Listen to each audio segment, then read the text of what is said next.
think it's about that time. Michelle, you mind calling roll call, please, before I call the meeting to order? Sure. Councillor Quinnell? I'm here. Councillor Sweeney? I'm here. Councillor Davis? Present. Councillor Hennon? Here. Councillor Fury? Present. And Councillor Norton? Present. Thank you. Thank you, Michelle. I'll go ahead and call this Tuesday, February 16th, 2021 of the Whitefish City Council. We are meeting remotely via WebEx, so thank you to the public members that took time tonight to call in and participate in our meeting. We will start with the Pledge of Allegiance, and we voted earlier informally, and we selected Ben Davis to lead us in the pledge this evening. Okay, let's do that. I pledge allegiance to the flag of the United States of America and to the republic for which it stands, one nation, under God, indivisible, with liberty and justice for all. Thank you very much, Ben.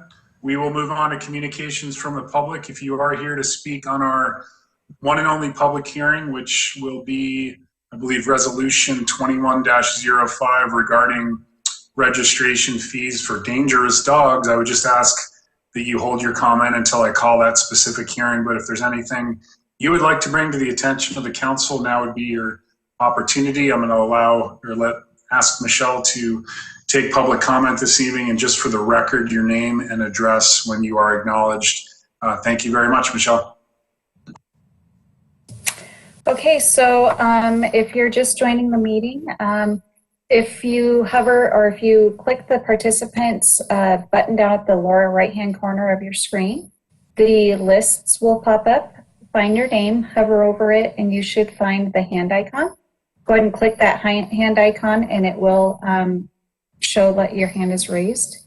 If you are attending by phone, if you hit *3 on your phone pad, that will also raise your hand. You can click the 3 buttons at the bottom of your screen to the left of the red X. That also gives you an option. And then if you don't have any of those options and you're having difficulties, you can click the chat button that's at the bottom right-hand corner of your screen, type your question, and hit enter, and it will come over to me. Also, if you're having trouble with your microphone, you can test your microphone with your audio and video at the top of the page where it says audio and video, and then click down to where it says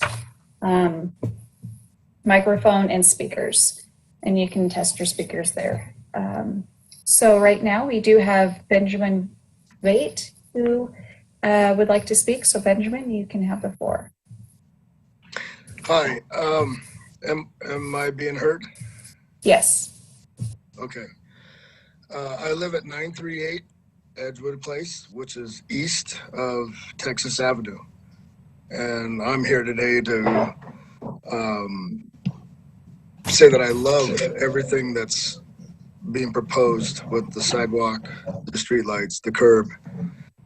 I think it's a magnificent thing to put in for this street. There's a lot of people on this street that walk to town, and it's hard to cross the street or access that bike path on the opposite side. So I think this would be an awesome thing. However, being that I'm east of Texas and it doesn't include Texas or the residents hereof, I think that we should also be included to the county line, the extension of that sidewalk, just to permit safe passage to downtown, so that we can walk to a crosswalk and then get to that bike path and proceed on to up and over the viaduct. I think a lot of people would agree that, and especially even Brandon, who has been out here surveying, when a vehicle is on the road and a human being's on the road, it's scary enough. But when there's 2 cars going both directions and a human, especially with a dog, I'm a dog owner and I do walk my dog, it becomes really scary. And I understand people have the right of way, but if you get hit by a car, what does it really matter at that point?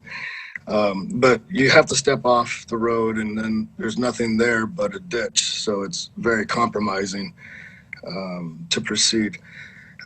I'm just stating that I love everything about everything that's going on with the project. I just would like it to be extended to the county line, to include all the members of Whitefish and Edgewood Place. Thanks, Benjamin. Appreciate your comments tonight. Thanks for participating and calling in. Thank you. Okay, David Martin, you can unmute your mic and you have the floor. Hi, can you hear me? Yes. Good. So I too am speaking to agenda item number 7, the Texas and Edgewood reconstruction. I have a couple of comments, mostly about process. David, just for the record, your address, if you don't mind. I'm sorry, of course. My name is David Martin. I live at 816 Texas Avenue. So I'm not particularly part of the Edgewood discussion remotely, I guess, but I'm, again, I would like to address the process because it's presumably the same process that we use when it comes time for Texas. First, I'd like to commend Craig and Brandon for their public outreach. They run great Zoom meetings and they sacrifice their evenings to conduct those meetings after normal business hours when people could attend. However, let's talk about the process. The residents' input to the plan has thus far been limited to ideas and suggestions. There are limited times when you, the council, have an opportunity to understand and approve the plan. At each step where you approve, the ramifications should be clearly understood. This plan, as currently published, does not reveal to you many of the suggestions that have come up that could ameliorate the negative effects of the reconstruction. So here's an example. At one public input meeting, it was discussed how a higher pitch grade on the north with some erosion control plantings would reduce the width of the impacted area. It's shown on page 15 of this report, labeled with and without sidewalk. It was further suggested that the higher pitch in combination with a meandering bike path could avoid cutting down most, if not all, of the willow trees, retaining a measure of the rural feel to the road. That was not mentioned in this recommendation to you. What is said here is, quoting from paragraph 6 of the section labeled current plan, says, multiple mature trees in the right-of-way will need to be removed regardless of what option is selected, and a landscaping plan will be completed to replace the many trees upon completion of construction. So what happened with those ideas? There's not a word regarding any attempt to save the mature trees instead of replacing them with young lollipop suburban type trees after the construction. So I'd like to note here that there are 8 mature willow trees on Edgewood Place. I measured the circumference of the westernmost one. Its circumference, and it's the largest, its circumference is 132 inches. If you go to treeguide.com on the internet and use their tree age calculator, it states that that tree is approximately 120 years old. So most importantly, and here's the bottom line, when you, the city council, are at the next and final approval gate to issue an RFP, and the details come out at that point that they have a low pitch grade, a straight path for the bike path, and cut down all the willow trees, will it be too late then because this plan did not make mention of the alternate possibilities? I think the public should fear this scenario where this is the recommended thing, but a lot of the other ideas that have come up during these various different public input meetings are not mentioned, and you all have no insight into them. I don't think you've participated in these public input meetings, so you don't know what has been suggested. And it just occurs to me, I don't want to get into a situation where, oh, it's too late to bring that up now. We already approved of this plan here, and we're not accepting any more, detailed inputs. So I just hope that, when we come down to the detailed plan, it's not too late to get some comments in and affect the entire plan. This plan may be good as it stands, but it doesn't give us enough detail and enough of the options that seem to be open that I fear, if they're ignored in the next detailed section, and then we are told that we're too late to make those inputs. So anyhow, thank you for your time. Thank you for your letting me speak. And I just hope the process is that you're very careful with this process. I think it can be improved. Thank you very much. Thank you, David. Appreciate your comments tonight. Mark Neidig, you can unmute your mic. You able to hear me? Yes. Please state your name and your address, please.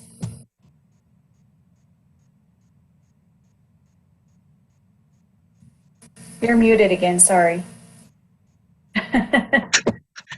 There we go. So Mark Neidig, 716 Edgewood Place. I'm positioned between Colorado and Texas, and my comments are on that proposal. I certainly am in support of improving the stormwater management, the efforts to reduce kind of lane size to control speeds. Speeds are a problem on this section of road, and to resolve the safety issues at the Edgewood Place crosswalk. It's probably the most dangerous crosswalk in Whitefish. What I really struggle with is the proposal to put a sidewalk and boulevard on the north side of Edgewood Place. I understand that the city has design standards, but I think not everything is appropriate for all areas. And I hope that's something that gets looked at. When we look at this area, my house is the oldest house in this section. It was built in 1938. There is a historic rural character to this section of road. And part of the contributing factors to that are large mature trees and large privacy trees as well. This is a tree-lined area, and it's not one or two or a few mature trees that are going to be lost. It's going to be significant. And some of those are close to 100 years old, spruce, willow, and then the privacy trees. But if we're removing this and putting in kind of a manicured lawn and a sidewalk, the impacts of that are significant because this isn't a quaint little section of neighborhood. If I lose these trees and my neighbor's trees, then I'm now exposed to a busy road. I now have unfettered views of the viaduct. I've got trains now that are just going to be right there. Pedestrians and bikers are going to be within 20 feet of my front door. I think my house in particular is closely set towards Edgewood Place. And ironically, I'm also going to get views of the pedestrian and bike path on the south side of Edgewood Place. That's the part that really I struggle with, is because there is a bike path that picks up from across my property 20 feet beyond Edgewood Place, and there's access points. And there is a redundancy of function there. It seems like that bike path is appropriate for the area. It goes through wooded natural landscape, provides the same function. There are 4 access points that both from Texas, at Colorado, and then of course at other locations. There's an access point across from mine that services the 3 properties right here. It's just really hard when I look at the financial implications of putting in a sidewalk like this, both short and long term. I think when we look at the maintenance requirements for the city, but also for residents, there are expectations that are going to come with this for us. The challenges and changes to the historic rural landscape that will never be recouped. That's going to be lost forever. And then certainly the redundant function, which is there's a bike path just on the south side that provides biking and pedestrian travel between all those points. I guess when I look at all of that and understanding the huge impacts to the livability for those of us who live on this street, it just seems that we could look at other alternatives, particularly on the west side of the section of road, because that's the most heavily forested. But it seems like we could just look at how we could improve utilization of the existing bike path and pedestrian path without all of these negative consequences. So that's really my comments, my thoughts. I'm in strong opposition of the sidewalk and boulevard component. It just doesn't seem like it suits this area and the purpose is addressed by an existing path. So thank you for your time. Thanks, Mark. Appreciate your time tonight.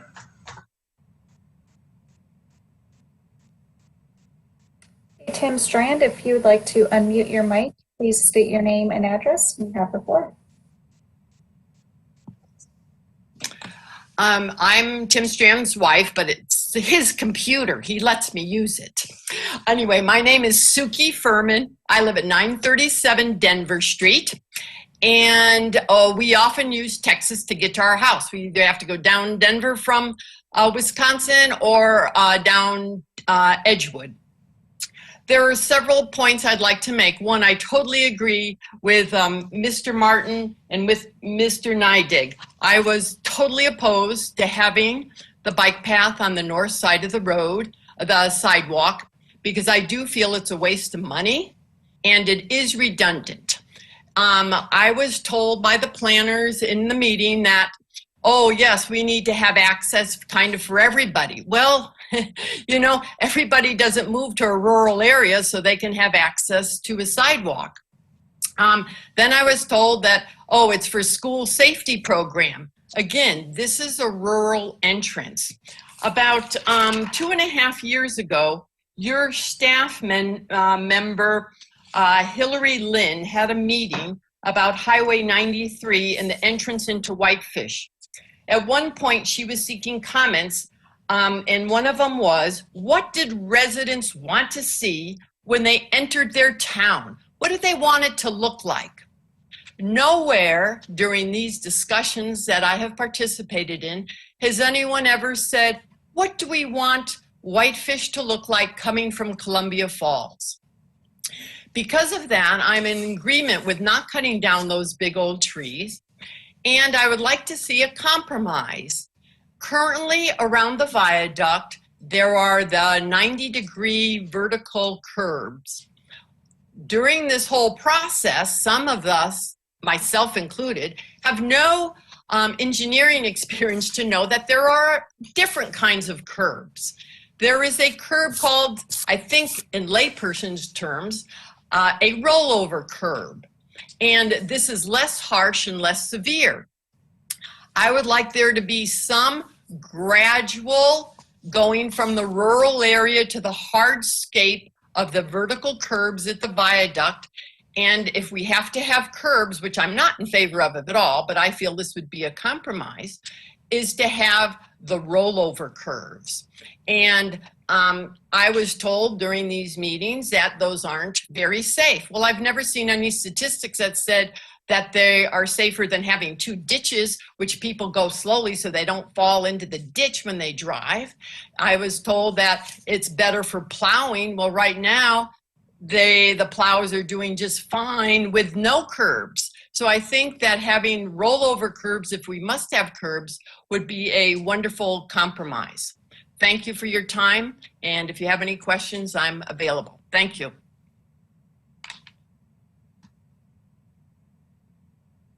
Thanks very much for your comments tonight. Michelle, do you see any other folks with their hands raised? Yes, one more. Al Steele, if you'd like to unmute your mic, you can have the floor. Please state your name and address, please. Okay, did I do it? You did.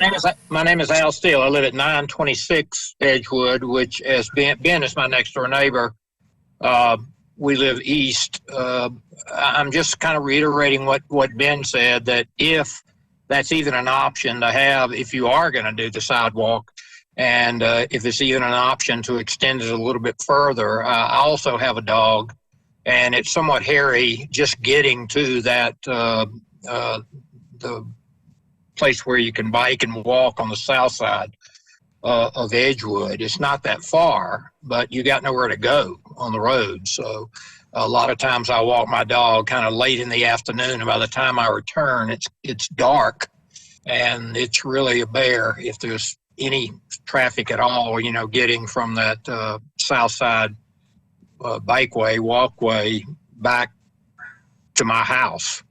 So I would be in favor if that becomes an option, you know, with you guys. So I just kind of want to reiterate what Ben said. It's a little freaky. I do it, but you can't go down into the ditch when a car comes. You're kind of at the mercy of whatever a car is going to do. And as Ben said, it really gets heightened when two cars are coming in opposite directions.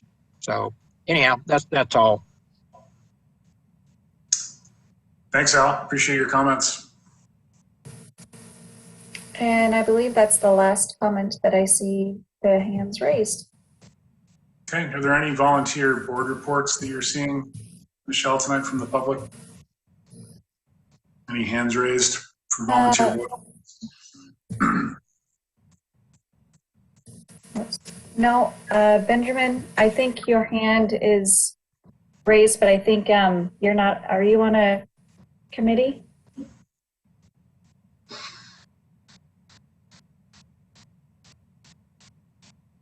I don't think he is. I don't think so either.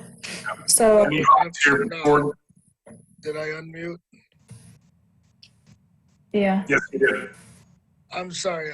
I didn't want to end what we were just at. I'm sorry. I know that I'm not part of that committee, but there are two other addresses. One being Bobby Williams Hilburn at 918, and then Paige McDonald at 950 Edgewood. And we are all residents. I spoke with everybody just yesterday, and it didn't seem that everybody was up to date with everything that was going on. For some reason, they are not participating. I sent them the link to be able to. I do know that they all wanted the sidewalk as well. And I was just hoping that by adding this last little bit that it might help with the rest of the residents in this little section of the block on Edgewood. I apologize that it was just a little bit, I found out how to do this just yesterday, and maybe not everybody was able to get aboard, but I wanted to speak for them too as well, if possible. Thanks, Benjamin. Thank you. With that said, I'll turn it back to the council. Any volunteer board reports from the council tonight? You can just raise your hand if you have a report to share, please.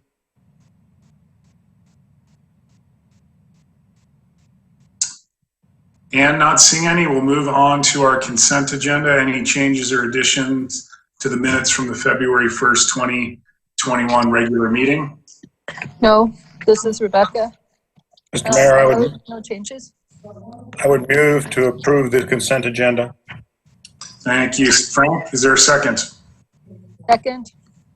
I think that was seconded by Rebecca, if I'm not mistaken. Yes. Michelle, roll call, please. Councillor Quinnell? Aye. Councillor Sweeney? Approve. Councillor Davis? In favor. Councillor Hennon?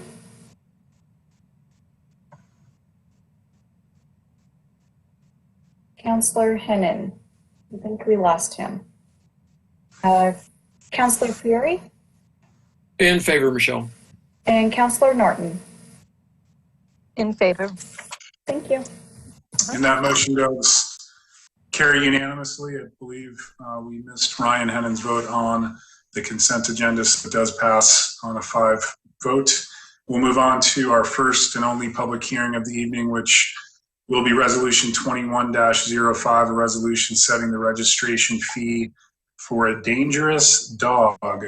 And I know, Angie, are you going to be presenting this evening, or is Mary attending tonight? I will actually be presenting it. Okay, thanks, Angie. Good evening. So good evening, Mayor and council members.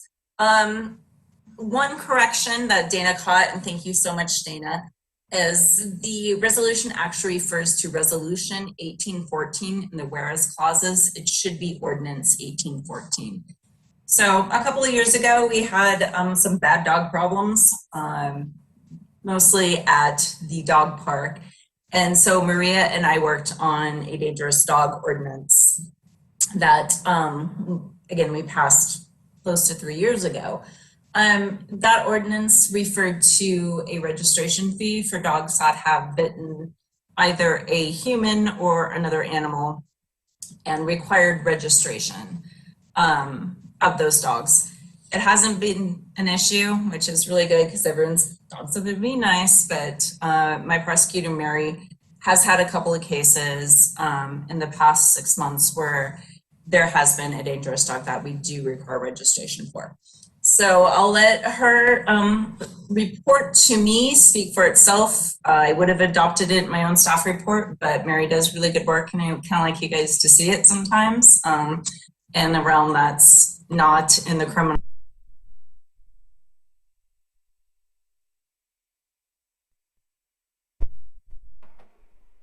A reasonable fee for registration of a dangerous dog here. And again, the only reason this came up is because we have had a couple cases that probably would require somebody to register a dangerous dog.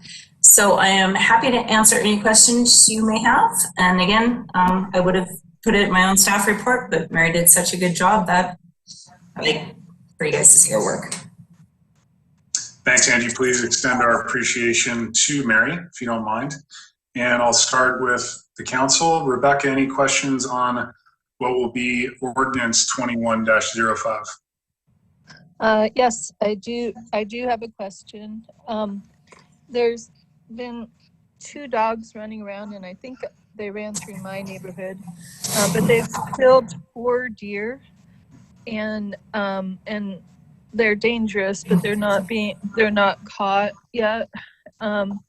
I thought that when dogs killed wildlife, there were pretty extreme fines too. Should we include that, or is that through Fish and Wildlife? That's actually through us, Rebecca, and and I heard about it too. We actually got the email as well, and it was pretty disturbing.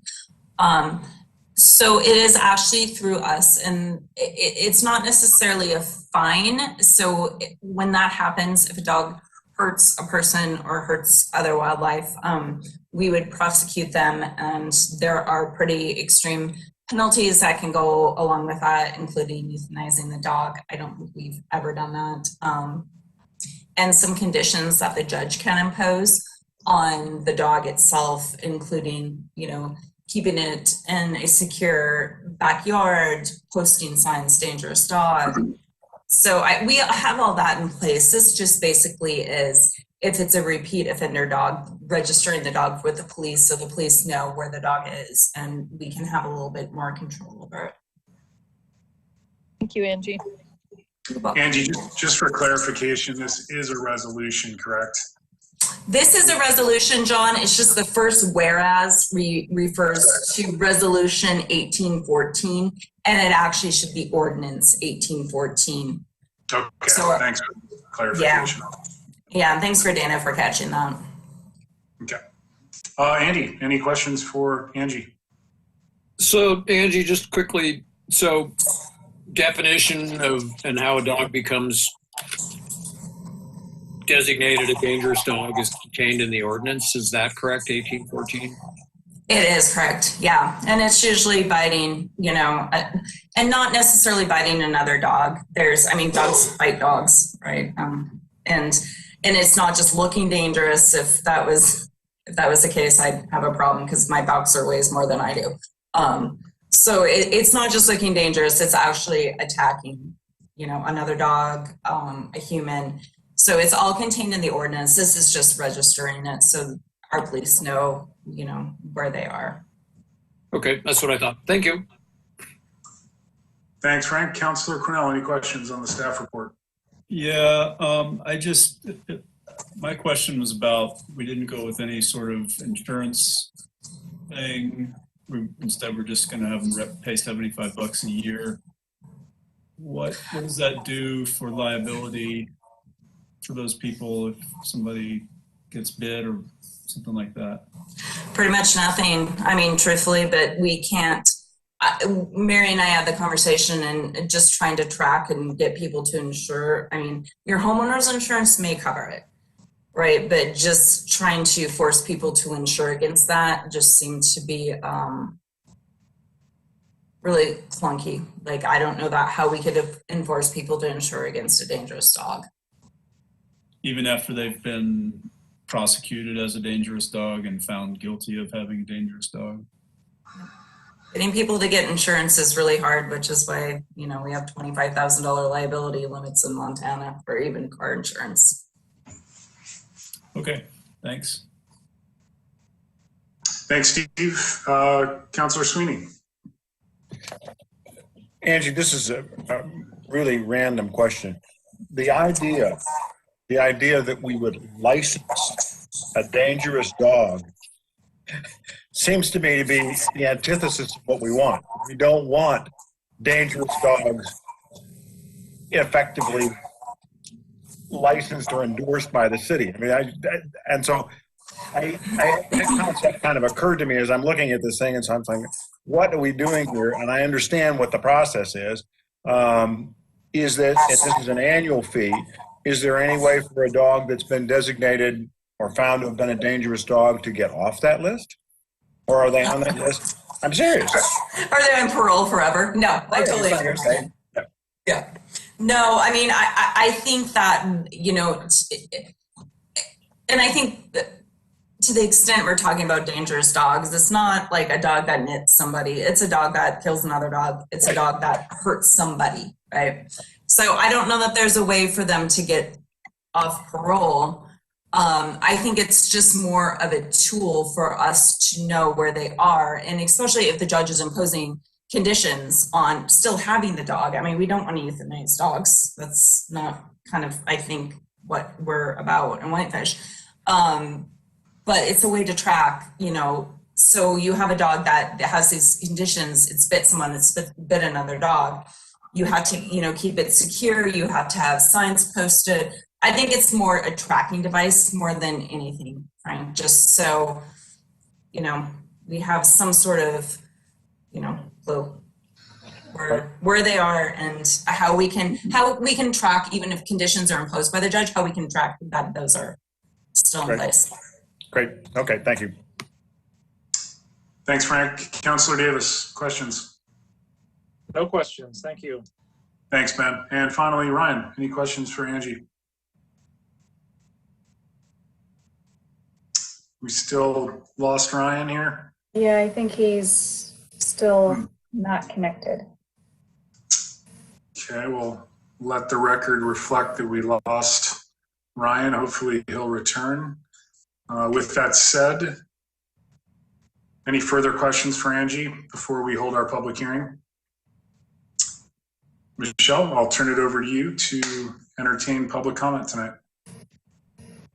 Okay, so I did put in the chat if you wanted to speak towards this item to raise your hand.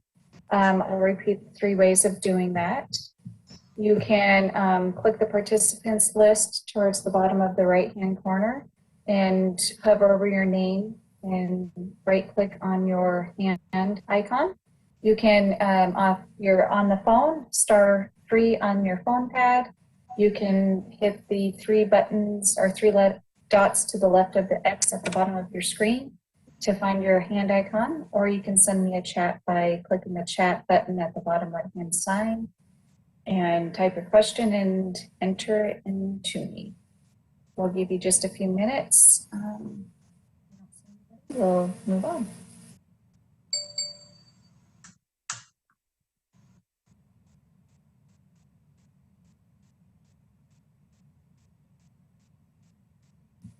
Looks like we're good, John.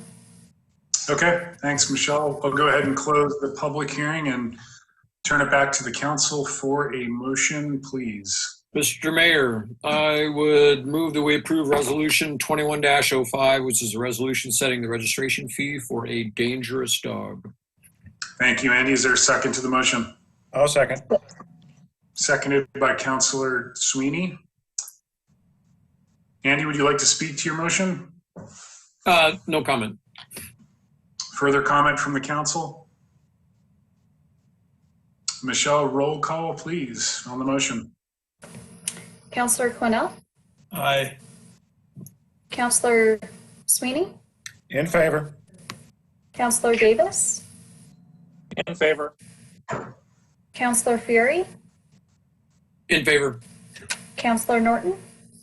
In favor. And Councillor Hennon is still not with us. So that would be all. Yeah, he sent me a message that he's trying to get back on his computer, but he's having problems. With that said, that motion does pass unanimously of the members present tonight. Thanks very much, Michelle, and thank you, Angie, for the staff report. And we will move on to item 7 of our agenda, which is communications from Craig Workman, our Public Works Director, and we'll have item A, consideration of approval to authorize and to proceed with the design of Edgewood Place reconstruction project. Craig, good evening. Good evening. Thank you, Mayor. Good to see you guys. You too. Welcome also to the public that has attended tonight. We appreciate that very much. So the Edgewood Place and Texas Avenue reconstruction project is next up on the resort tax priority list. These two collector streets do serve a vital role in the city's transportation network, with Edgewood Place serving as the only roadway to provide ingress, egress to and from the city on the north side of the viaduct, and Texas Avenue being the primary access to dozens of homes on the north side of town. The Public Works staff has been working on the preliminary design, which will reconstruct Edgewood Place from Colorado Avenue to the eastern city limits, as well as Texas Avenue from Edgewood Place to its northern limit. One of the highest priorities of this job is the enhancement of driver and pedestrian safety that will be realized through roadway improvements, street lighting, intersection improvements, and improved pedestrian accommodations. Staff has also been working hard to balance the desires of the residents to maintain the rural character and quality of the neighborhood. I think we heard quite a bit of that already this evening. But we also need to balance that with the long-term vision and growth projections for the corridor. City Council awarded the engineering contract for the project to RPA back in September, and they've been assisting with public involvement and project management, and also providing surveying and engineering services on the project. Survey crews were able to get the necessary data collected last year before the snow started flying, and we also completed a geotechnical investigation to assist with design efforts. Public outreach began last year when a project website was built.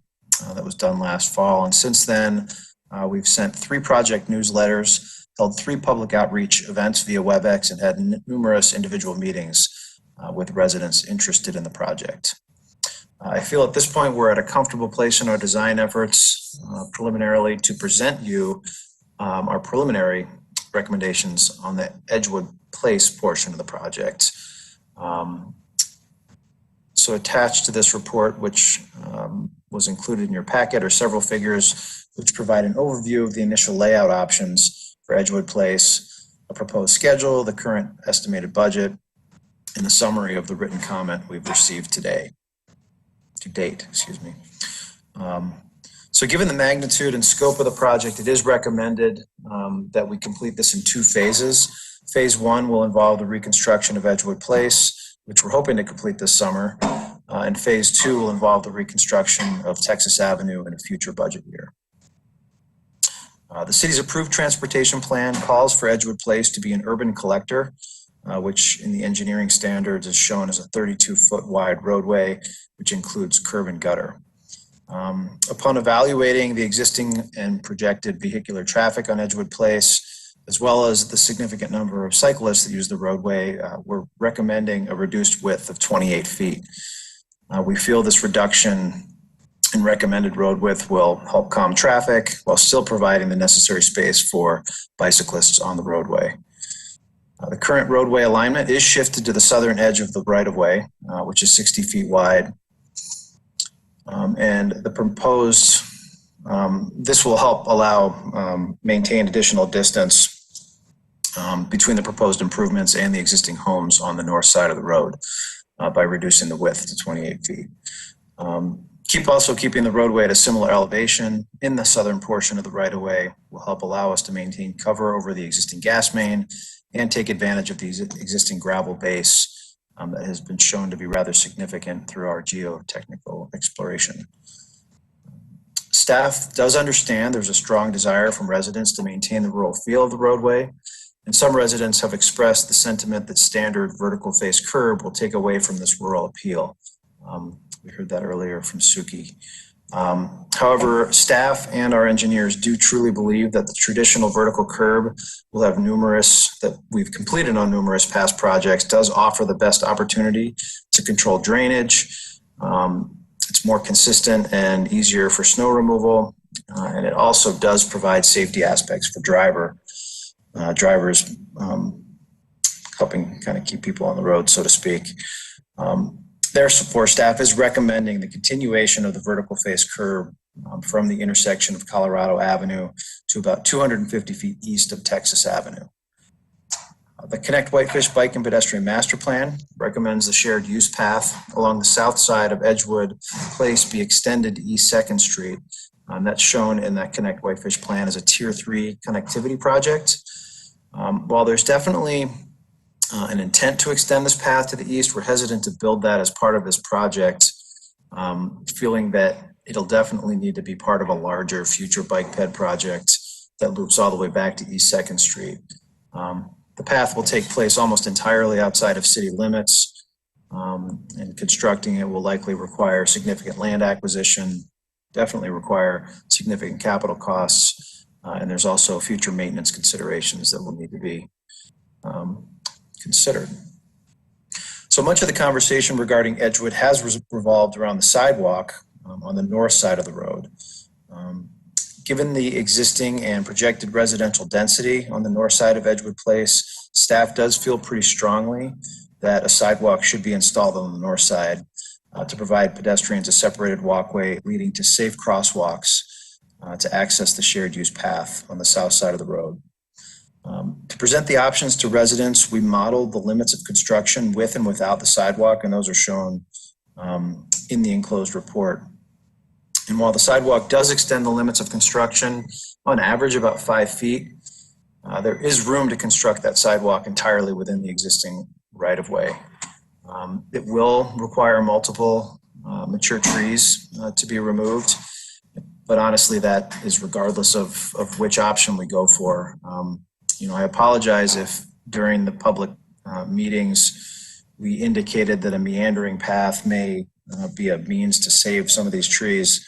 I think that regardless of what we do, reconstructing this road is going to result in the loss of numerous mature trees. We did work with the Parks Department to inventory and evaluate the trees, and the bulk of those larger willows are towards the end of their expected life and do require some maintenance anyway. So we can definitely talk about that though.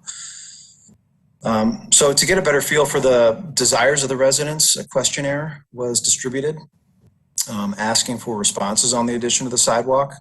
The responses are included in this report and did show about 65% of the respondents being in favor of the sidewalk. So we received a total of 40 responses, and 26 of those responses favored the sidewalk on the north side of Edgewood. In addition, 11 of those 40 responses were from residents directly affected by the sidewalk on the north side of Edgewood, and about the same percentage, 64%, or 7 of those 11, favored the addition of the sidewalk. So based on this information, the anticipated increases in residential density and the enormous safety benefits that we feel a sidewalk would provide, we are recommending the final design incorporate a 5-foot concrete sidewalk on the north side of Edgewood between Colorado and Texas. This recommendation was also supported by the planning department when we reviewed the project with them last month. It's intended that the sidewalk would be separated by a 6-foot landscape boulevard. In addition, we're recommending the speed limit be reduced to 25 miles an hour on the roadway and 3 stops be installed, or 3-way stops, excuse me, be installed at Texas and Colorado. That will help to control vehicles and improve safety at these crosswalks. Stormwater management is another key priority of the project. A new stormwater system is proposed in Edgewood Place with capacity for future extension up Texas Avenue. We did consider a larger regional stormwater collection with this project, which would involve about 2,000 feet of storm main discharging to Cow Creek. However, we were able to discover that there is a large diameter storm sewer crossing Wisconsin Avenue that has plenty of capacity for this project. RPA discovered that during a review of some past as-built drawings. And so we're working with MDT to connect the facility, which will be incorporated in the final design. Doing so, we think will save hundreds of thousands of dollars in additional pipe and permitting, while still allowing us to serve future growth in the watershed. It'll also allow us to utilize the swale on the west side of Wisconsin Avenue, which will help to meet some of our water quality standards without requiring a mechanical stormwater treatment device. So that's kind of an exciting find. There's currently a 14-inch water main that runs from Texas Avenue to the eastern city limits. Actually, I think that's runs most of the project length. Sorry, there's a typo there. I think it runs from Colorado Avenue to the eastern city limits. And this water main is a ductile iron pipe. It's about 50 years old. And so we're proposing to upgrade the facility to a 16-inch PVC main. This will help satisfy growing demand in the neighborhood, accommodate future extension to the east, and ensure the roadway is not disturbed for future water main repairs. As with past road reconstruction projects, we are recommending this corridor be upgraded to include decorative lighting. Like the recently completed reconstruction of Summers and State Park, we're planning to incorporate dark sky compliant LED lights. The lights are recommended in the northern boulevard so the house side shields can be incorporated as we've done on past projects. In terms of traffic, the city has experienced issues with construction traffic patterns and control-related issues, and so the project will be bid with a specific traffic control plan. To allow closure of the roadway during the heavy excavation, we're intending to incorporate some temporary improvements to maintain access for the residents directly adjacent to the project. So as I mentioned, this project is slated to be paid for by resort tax funds. The total estimated cost for Edgewood and Texas together is about $5 million. The cost for the Edgewood portion of the project, based on staff's recommendation for final design, is about $2.3 million. We have $300,000 in the current fiscal year budget for the project for design work. And I am recommending at this point that we put $2.8 million, $2.865 in the fiscal 22 budget. Still working with Dana and Ben on resort tax revenues to make sure that we're comfortable with that, but we definitely want to proceed with design so that we have a final cost estimate, and then we can look at where we are with revenues when we go to bid the project. So based on the guidance and direction received to date from Council and the Resort Tax Committee, the public outreach that has been conducted, I respectfully request authorization to proceed with the design of Edgewood Place based on these recommendations. Craig, thanks very much. I'm sure there will be questions from the council. I might just go ahead and start if the council doesn't mind. I know this is in your staff report. Can you just briefly touch on where you're proposing to have pedestrian activated crossings? Are they at both Colorado and Texas, or just Texas? You know, we're actually at this point, we're looking at 3-way stop signs at both intersections, which will serve the same purpose as the pedestrian activated signals. So typically we use pedestrian activated signals where there isn't traffic control. And the traffic control actually provides one kind of layer of additional security. So there will be three-way stops at both intersections. That's been decided. That's what we're proposing. We're in the process of doing the warrants analysis, but quite honestly, I'm not sure that's going to get us where we want to be. We still think that just based on, especially at Colorado with that blind curve, a three-way stop is definitely warranted. But just in terms of the pedestrian activity at both intersections, we think that the three-way stops are our best solution. Great. Secondly, did we receive comments from many individuals living on Texas as well as Colorado, in addition to those residents along Edgewood proper?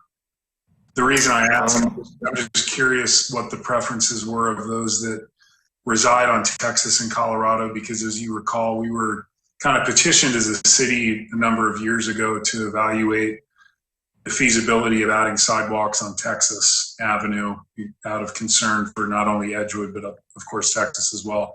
I'm just curious how much public input we received through this process from those neighborhoods as well.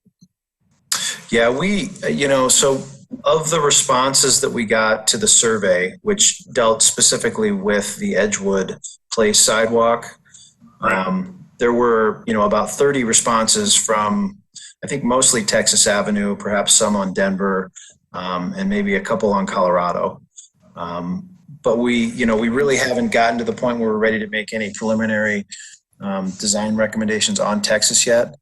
I think that what we're looking at this point is an actual shared use path on Texas, either on the west or the east side, that would extend at least from Edgewood up to Denver. We've heard significant comments from folks north of Denver on Texas, indicating they don't want any improvements, no lights, no sidewalk, no path, anything north of Denver. But I think at a minimum, we need to look at, when we move forward with those preliminary design recommendations for Texas, we need to look at having a path at least between Edgewood and Denver. Okay. Do you recall, just off the top of your head, if the respondents that live on Texas Avenue were in favor or not in favor of the sidewalk on the north side of Edgewood, given their past concerns with safety? Yeah, so of those 40 responses, 26 in total were in support. So if you take out 11, you've got 29, and you take out 7, you've got 19. So 19 of the 29 responses were not from Edgewood and were in favor. Okay, thanks for that. And then lastly, and I'll then turn it back to the council, probably a question for Dana, resort tax revenue outlook. What are the trends looking like as far as you can tell for the last 8 to 12 months in terms of total revenue, given the times we're in? So I might turn it over to Ben, but I will just... I'm sorry, I didn't see Ben there. That's okay. Just want to give him a shot as our new finance director. But, overall, the projections that I had early on with the budget, luckily we didn't come to those numbers, but we have had sustained decreases in some of our categories, not specifically retail, but lodging. I think we do need to do some more analysis if this is a financially feasible project to do in one summer in fiscal year 22, but I'll turn over to Ben and he can give you a little more detail. Great. Sorry about that, Ben. I didn't flip my screen to see that you were on. Yeah, no worries for my part, for sure. Looking at resort tax just from this fiscal year for fiscal year 21, it does look like we're up 4.99%. And that's due to some really good months in August and September. But I think a lot of those resort tax receipts that we got in those months were from prior periods that were paid in late. So from a performance of cash coming in the door for the city of Whitefish during those months, we do have some positive results through December as we look into our collections thus far in fiscal year 21. But when I start to take a look at actual receipts for the month in which those taxes are due, we are down a little bit. It's down about 2.9%. And there are some late collections coming in here and there for those periods. So I guess what I'm trying to say here is it is a little bit difficult to forecast exactly how resort tax will come in. So there's one way of looking at it from a cash perspective. It has been doing so far well this year. But bars and restaurants in particular are not doing as well, and retail is doing really well, I would say. And it's interesting to watch those purchasing patterns exist here, or occur here in Whitefish. And as I've learned how this is working, we might have some difficulty forecasting what this next 6 months might look like. If we have a big tour season again, we might have some great numbers to post. I think it's better than I think we thought, but not necessarily, huge growth over growth, over what we've seen in the past few years. Great. Thanks, Ben. I appreciate that. And we'll start with questions. Thanks again, Ben. Rebecca, any questions for Craig or staff on the staff report? No, I thought I do have one major question. I thought the staff report was really well done. Lots of detail. It was nice reading through all the comments from the neighbors. Two things. I don't know if there's any way that we could keep some of the large trees and actually look at what's possible down there. I think it really changes the neighborhood when you start to eliminate mature trees. So I wish that was possible. The second thing is it was cool that you discovered the stormwater sewer. It's surprising that nobody knew it was there, but I wondered about how that will affect the drainage. Is that going to then drain down to the same area in front of the lodge, or where will that all go to, Craig? And will that affect that area of Wisconsin, because it's been such an issue and we're trying to improve that area? But no, that'll actually drain. It'll go under the viaduct and then continue on the south side of Edgewood and discharge to the river, directly to the river. Okay, great. Yeah, that is nice that you were able to access that. No, I really like the idea too of the curvy, kid-friendly sidewalks on Texas when we get to that project. But otherwise, I'm glad that you're looking at the safety with a divided pathway. I don't think that area ever has very good light. So whatever we can do to improve safety is going to be helpful. Thank you.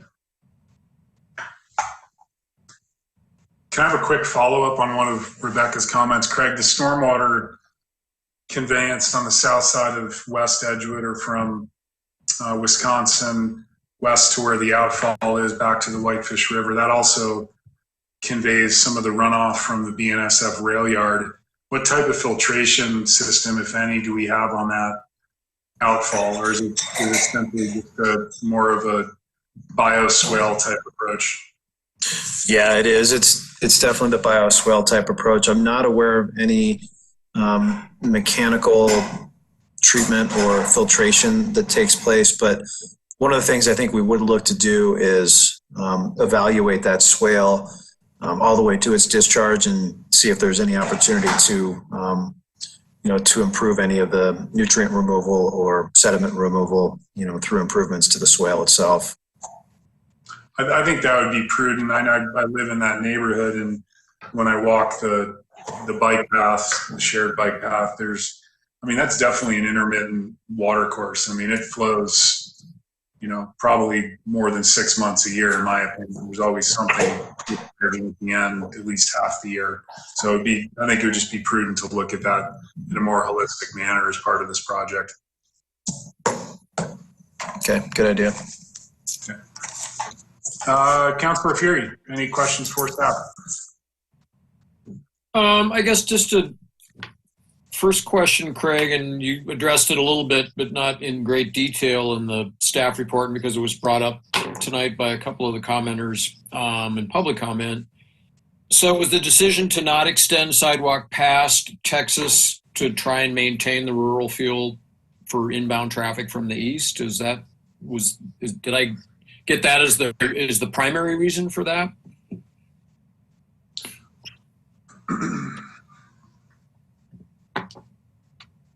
Hello? Greg, I think you might be muted.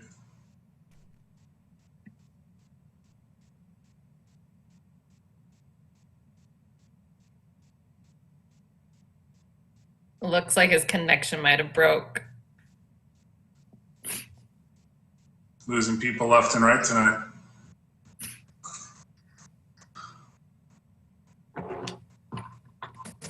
I do see Brandon is on. Maybe Brandon can answer that question, do you think? Yeah, I did. Brandon, are you available to answer? If you heard my question? Yeah, so let's say east of Texas, the rural feel, it does help with the rural feel there. But mostly we're kind of in a spot there where we just don't really know what to build there. The Connect Whitefish plan calls for a shared use path that goes along the south side of Edgewood. But the road is more favoring the south side, so a path should maybe be put on the north side. So we start looking at the different options and we're not exactly sure where the path should go. And the other part of it is that, we think that just a sidewalk, if we were to install something, we would just put a sidewalk in. And when a future path project comes along, would we be able to extend that or widen that sidewalk, or would we want to take the sidewalk out and reconstruct it with an asphalt path? So we just have a lot of questions there as to what the future connection project would be for that path that goes from Edgewood all the way around to East 2nd Street is what that Connect Whitefish plan calls for. I hope that answered your questions. Yeah, I'll just follow up there a little bit. As I kind of said that something will happen there. We just maybe don't know what it's going to be as part of this construction project, but there will be a pedestrian access on the north side of the road, hopefully at some point. I mean, I guess it'd be a matter of a decent crossing there to get people to the south side. Yeah, exactly. And if that future path does go on the south side of Edgewood, we're going to have to really work with BNSF on that and get a land use license to complete that. So I think the path probably is better suited on the north side, but once again, there's some work that needs to be done there, some planning and to figure out exactly what to do there. Okay, thank you. I guess my other question would be, as long as you're there, Brandon, too, regarding the trees on the north side. I'm kind of assuming that given the rather massive root structures that willows have, by the time we dig down and do everything, saving those trees would be quite difficult. Is that what I'm reading in the report also? Yeah, that's correct.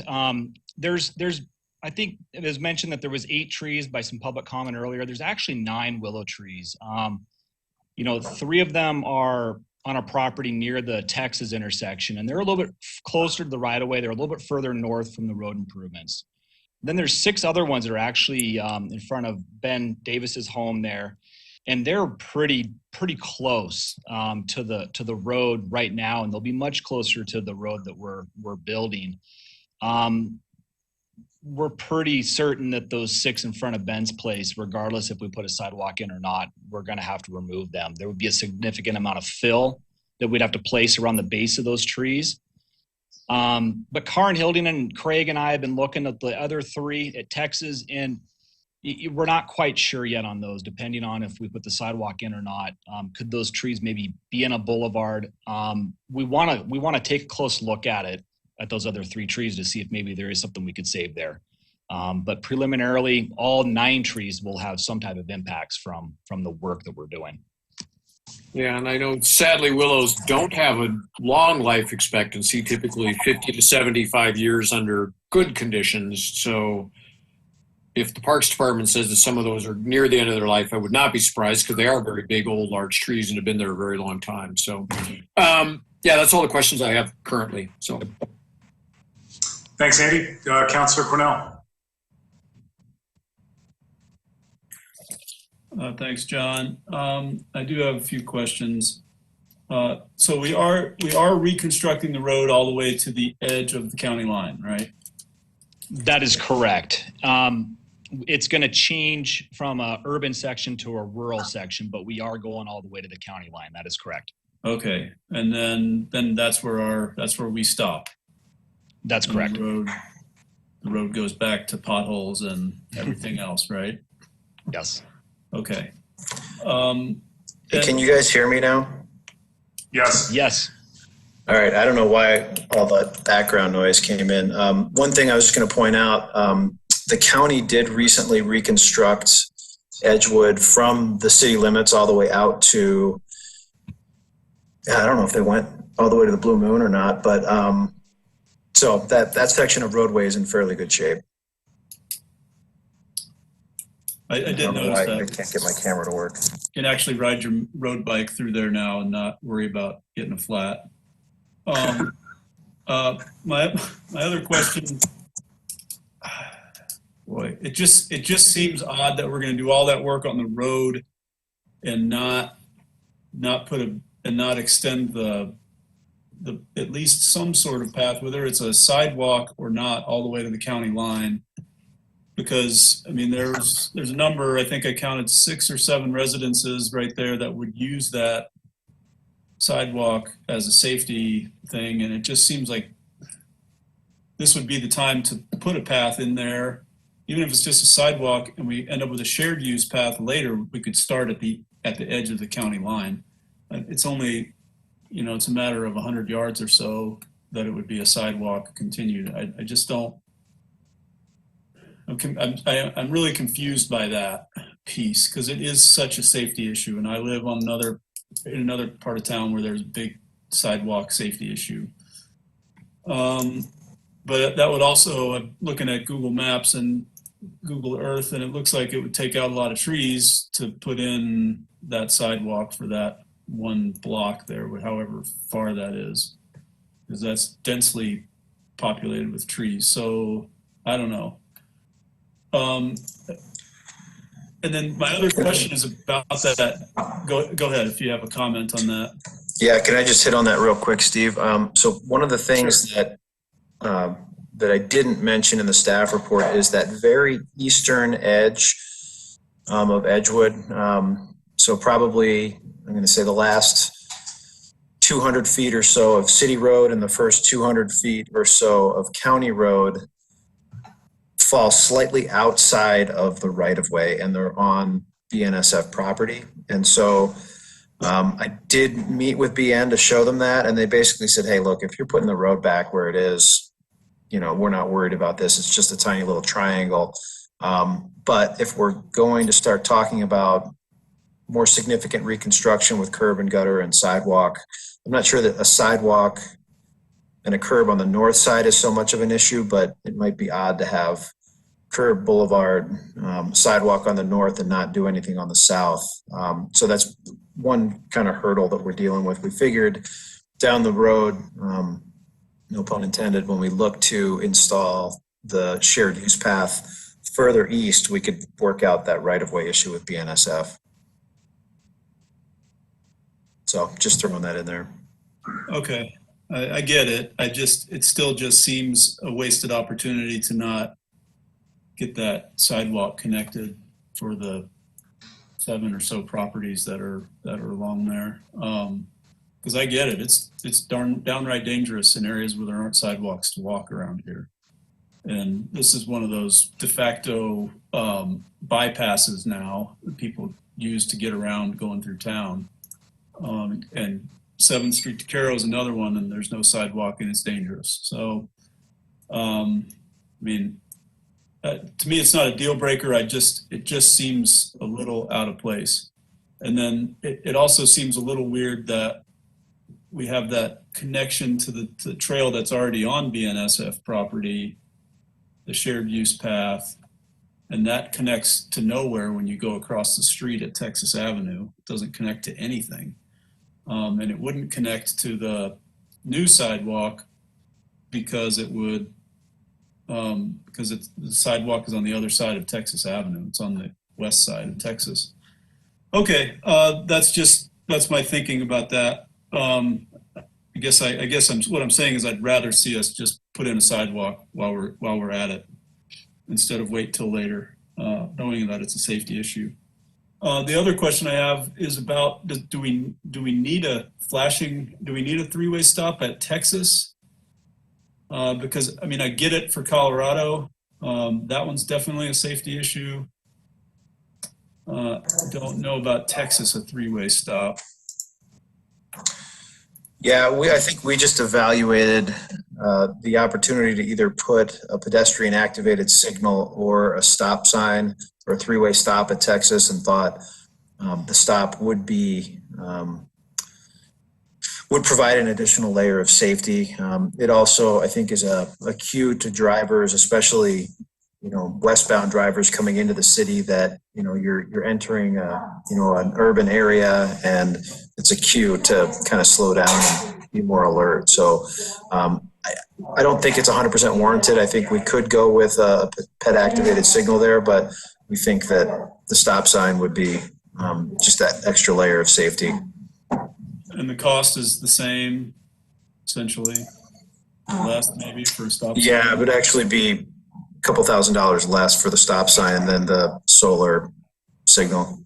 Okay. I think that's fine. The other question I had is looking at the financing of all this. I just $403,000 in professional fees is 17% of the project. Is that a standard? Is that like a standard amount? And do we see any breakout of how that professional money is spent? Does all that go to RPA? Are there other professionals? I'm trying to wrap my head around why this is 17% of the project. Yeah, that is it's a fairly standard percentage for engineering. That is, so typically we see, I'd say like 18 to 24% or so all in, and that's, to project completion. So the 400 gets us through bidding, and then there'll be some construction oversight that RPA will do.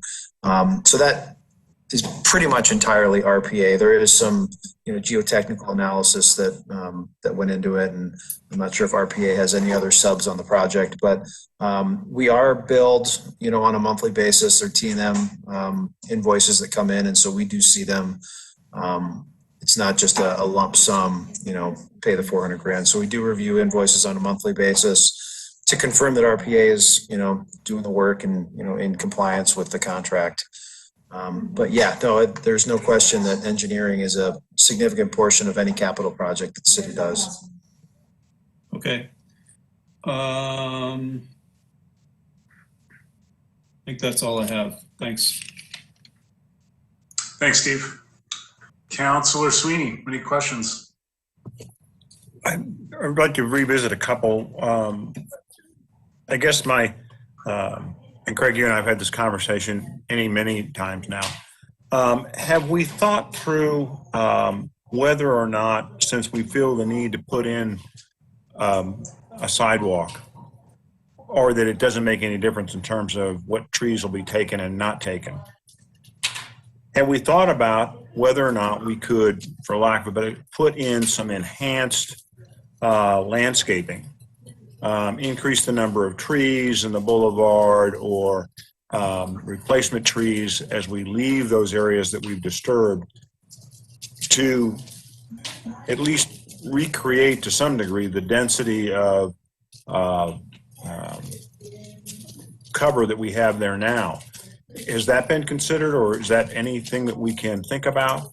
And then the other is, I'll go with Steve. Is that, if we feel so compelled to have a damn sidewalk, which, okay, I think it's a safety issue too, probably out there, why we wouldn't take it out to the county road, to the county line, is like beyond me. Because the people that we've talked to this evening, if I'm not mistaken, that are asking us to do that, they're the ones that'll be most affected by it. We were telling me that the shared use path on the south side is in Never Never Land, because we don't know what the hell's going to happen with BNSF. And given history, what we've seen over on Birch Point or other places is that it can be in forever. I mean, literally forever. So why wouldn't we take this opportunity to put in the sidewalk that the folks on that end of East Edgewood Place want? That just doesn't bother. So those are my two questions that are here. And will we have, if we proceed with this contract, will these be things that you guys can look at as part of that project and come up with real answers for them? So yeah, I wish you could see my camera because I'm smiling when you brought up the lights, so I appreciate that. I very much expected it, and I was ready for the debate. So, so the lighting issue is definitely something that we look at anytime we add pedestrian improvements on a project. And in addition, I think that this particular project, we're really trying to calm traffic and give folks that visual cue that they're entering the city and they're coming into a more dense urban area. And the streetlights are honestly one of those things that helps accomplish that. It brings the road edge in a little closer. It's just a visual kind of stimuli that, wait a second, something's going on here, I should slow down. In addition to the fact that, the lighting we feel important for, the additional pedestrian activity that's going to happen on the north side of that road, assuming that's the direction the council wants to go. So that's the lighting. In terms of the sidewalk, we have all the opportunity in the world to extend that sidewalk all the way to the city limits. Our initial recommendation was we're not quite ready to do that because we don't know what the future of the path looks like going further east. That's in the Connect Whitefish plan. But if if council is interested in continuing that, I don't know, Brandon, help me out. It's probably about 300 or 400 feet of additional sidewalk. That's definitely something we could do. It would likely come with it curb and gutter and boulevard on the north side and some additional streetlights. It's just a question of what we do on the south side. I'd probably have to have another conversation with BNSF about adding curb on the south side to the city limits. But the intention of this report is really just to provide our initial recommendations so that we can proceed to final design where we can look at those sorts of elements. And by all means, if we want to go sidewalk all the way to the city limits, we have that opportunity.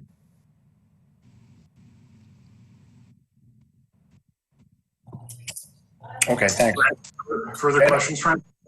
The other that we hadn't talked about here is, given what's gonna happen here, what will happen regardless of whether we put a sidewalk on the north side or not, there's gonna be a bunch of trees that are missing. I really feel for all of the residents along that area because they're now gonna be, instead of being in a sheltered area, they're gonna be fully exposed to a street with a lot of traffic on it. Is there not a way for us to consider putting in, like I said, some enhanced landscaping along there to effectively try to mimic what's there now, only with healthier, more long-term elements? Yeah, I'm sorry, I missed that part. So we do. Can I interrupt for 1 second? Yeah. I'm hearing a lot of background noise, and obviously someone's not muted. If you can hear this, would you please mute your system when you're not participating in the meeting? It's rather distracting. Thank you. Go ahead, Greg. Are you hearing the background when I unmute? Or is that all right? Okay, I'm not sure if it's when I unmute that it turns on. Okay. It sounds as though someone's just chatting in the background. Yeah, you know what? There's some background conversations going on here. I'll relocate. So in terms of trees, what we typically do with these projects, in fact, what we always do with these projects is we work with the tree committee post-construction. And we go, well, typically about midway through construction, we work with the tree committee to go out and survey the area. The tree committee normally walks it and comes up with a final tree planting plan. I'd have no issue engaging the tree committee earlier on in this process. I mean, we've already worked with Jen Seibert and Philip to inventory the existing trees, but perhaps on this project, what we need to do is be a little more proactive with the final landscaping plan ahead of construction so that folks know and have some opportunity to comment on, what types of trees would be planted when we're done. So I think we can definitely work on that level of activity with this project. I know that, for example, in front of Mark Neidig's property, Mark spoke earlier on, and he has some fairly dense lilac bushes that screen his property. Some of those we may have an opportunity to relocate. They're in the right of way, but there's no reason that we couldn't at least try and relocate them further to the north onto his property to continue that screening.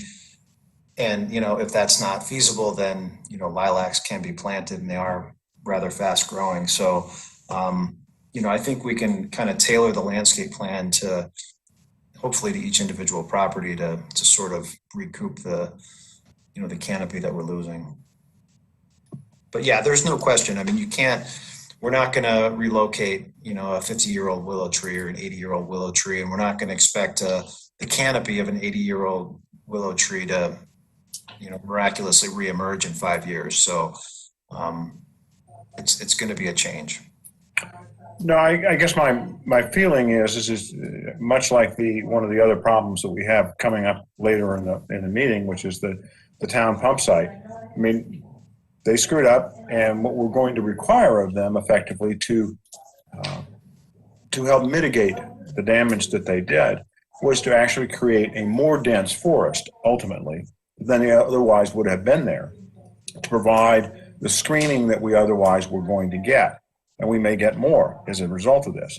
My thought is that particularly on this kind of a reconstruction project, where we have these kinds of screening foliage, that we ought to look at just on an ongoing basis. Okay, what do we do to effectively mitigate the impacts of this reconstruction on the properties that are most affected?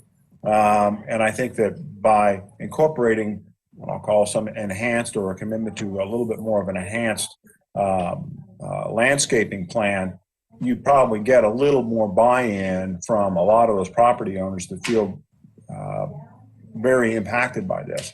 And so I'd like to see us do that, not just on this project, but on others as well. I think it would be a very helpful thing. So anyway, that's all I've got. Thanks.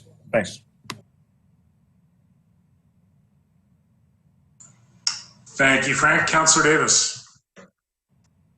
Yeah, I don't have any questions. I've already picked the brain of Craig and Brandon quite a bit on this, and I really appreciate that. I just would, though, make supporting comments to extend what Frank has said. I mean, I think in both cases, I agree wholeheartedly with him that, number one, if the residents to the east of Texas would like a sidewalk and are willing to sacrifice their trees to do it, I think this would be a very good time to accommodate that, because who knows when we ever do anything else going east if we're not going to do it now. And then the second thing, yeah, I also agree about the landscaping. I mean, I think that, standard street trees are really maybe not replacements for what's there. And I think to keep the character of the area and given the proximity to the train and everything else, I think that engaging to make sure we've got the right landscaping, I think would be a really good idea. And so I support what Frank just said, and it's something I would think about. Thank you. Thanks, Ben. And finally, I think Ryan's back with us. Councilor Hennon, any questions for staff or comments? Nothing at this time, Mr. Mayor. Thank you, Ryan. So Craig, if I'm not mistaken, do you have anything to follow up with, Craig? No, I mean, I think I'm hearing pretty loud. Can you guys hear me now? I'm switching microphones. All right. Yes. Still not sure what's going on with my camera, so sorry about that. But I'm hearing pretty loud and clear that let's look at extending the sidewalk to the eastern city limits. We'll definitely work on some enhanced vegetation or some type of bioswale improvements to the west of Wisconsin on this project. Are we comfortable? I don't know if council wants to make them. Typically, I don't really look for a motion at this stage of the project, but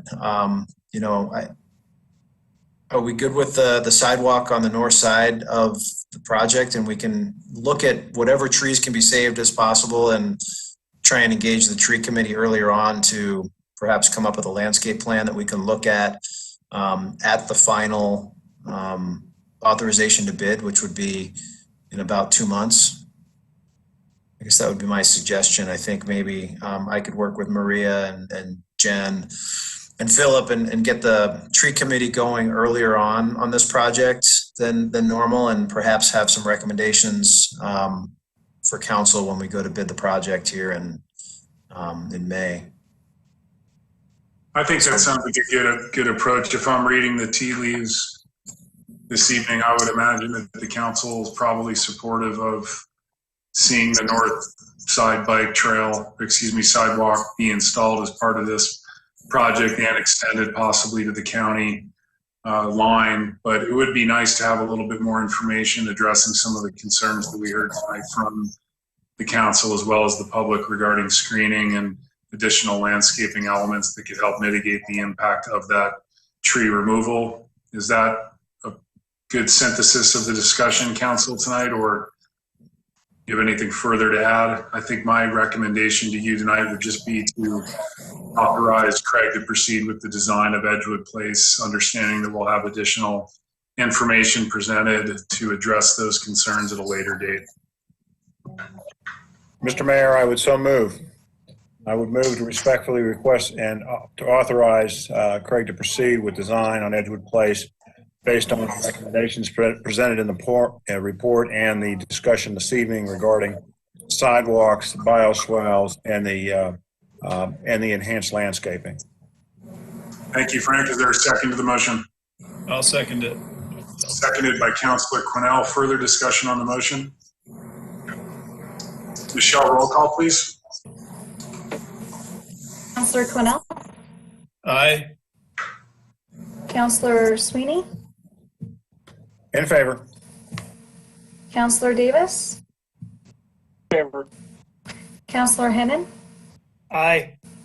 Councilor Fury? In favor. And Councilor Norton? Favor. Thank you.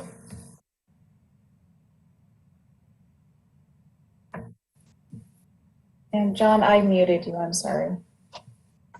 And that motion carries unanimously. Craig, thanks for the detailed staff report. I'd also like to thank the residents along Edgewood that showed up tonight to voice their public comment. Very much appreciated. And Brandon, thanks for attending on behalf of RPA.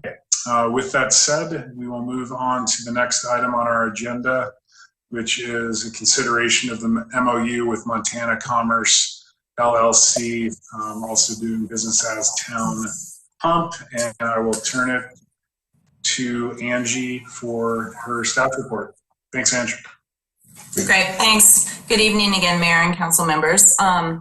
So just to give you guys a brief history that I'm sure you're all too aware of, you approved a conditional use permit for Montana Commerce, also known as Town Pump, to construct a gas station and convenience store at the intersection of Highway 40 and Highway 93 South. Per the conditions that you imposed on that CUP were that they preserve the mature trees that are on both Highway 40 and run up Highway 93.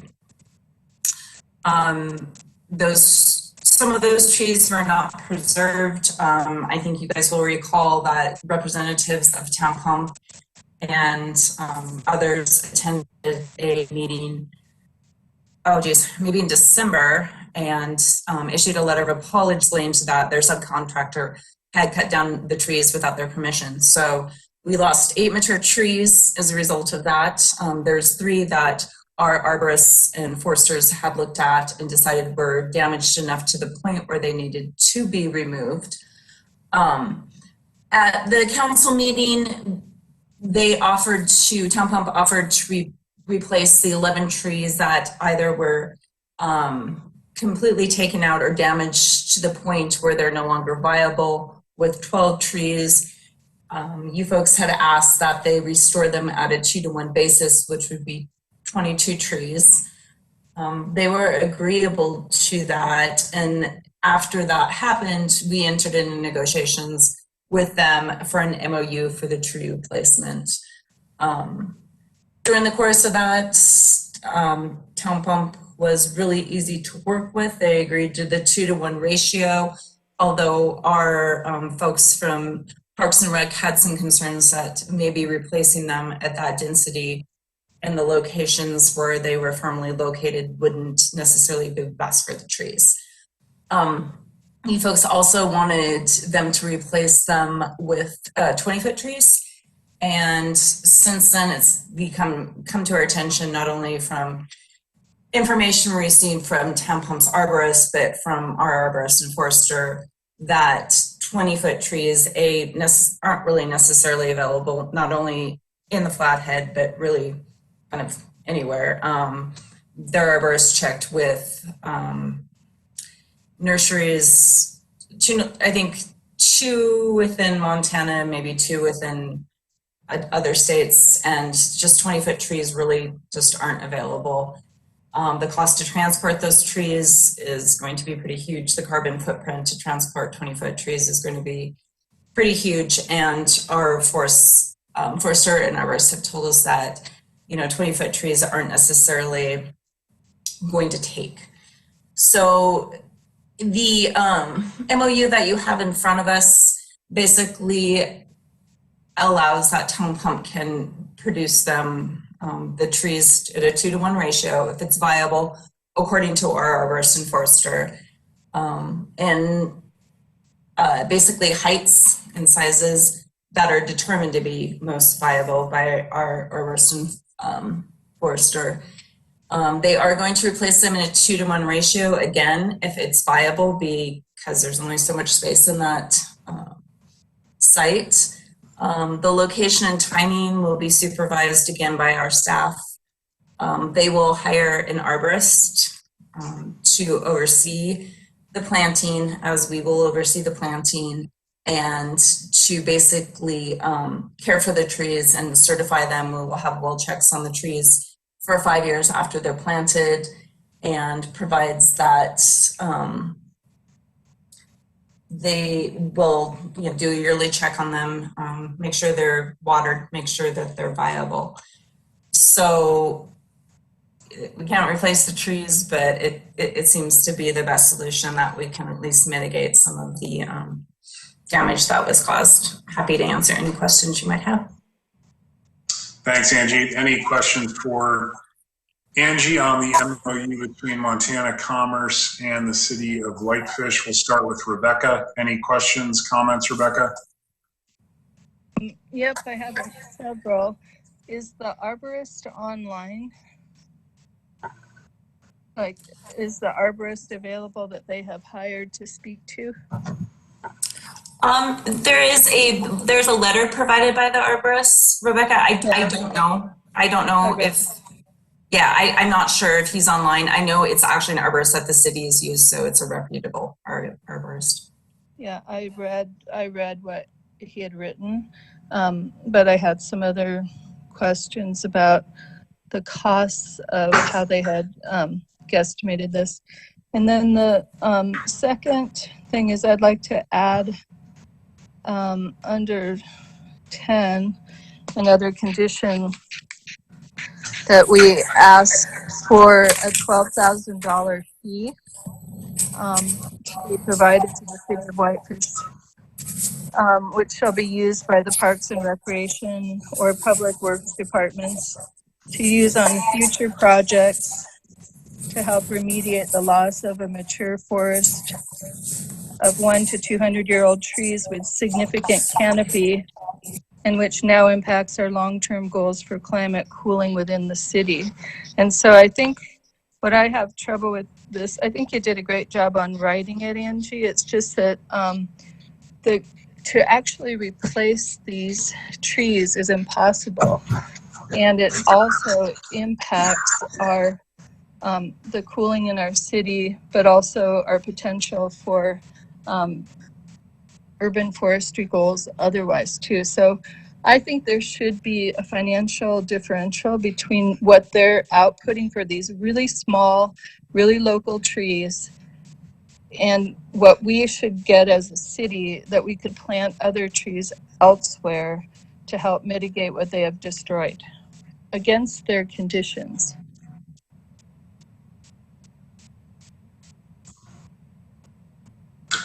Rebecca, I guess And my you're direction, muted. Oh, sorry. my direction on what would be an amendment to this MOU, Rebecca, is if we have a motion on the table to approve this, you can then make a friendly amendment to add condition number 10 to the MOU, if that's okay with you. Done. Okay, will do. Any other comments, Rebecca?